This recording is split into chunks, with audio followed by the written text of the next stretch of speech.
يا أيها النبي إذا طلقتم النساء فطلقوهن لعدتهن وأحصوا العدة واتقوا الله ربكم لا تخرجوهن من بيوتهن ولا يخرجن إلا أن يأتين بفاحشة مبينة وتلك حدود الله ومن يتعد حدود الله فقد ظلم نفسه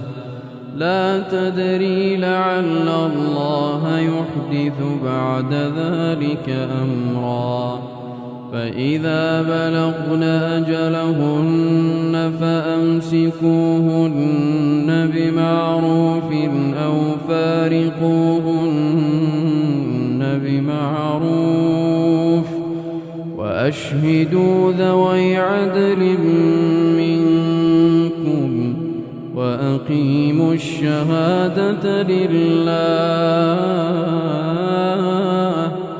ذلكم يوعظ به من كان يؤمن بالله واليوم الآخر ومن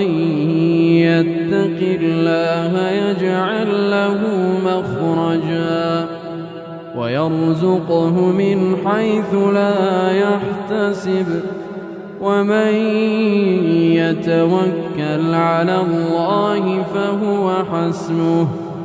إن الله بالغ أمره قد جعل الله لكل شيء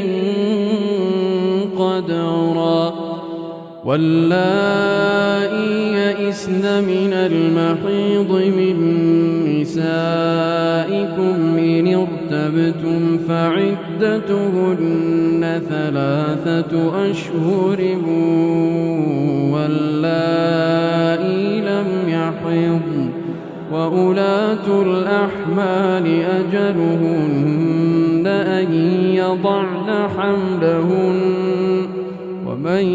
يتق الله يجعل له من أمره يسرا ذلك أمر الله أنزله إليكم ومن يتق الله يكفر عنه سيئاته ويعظم له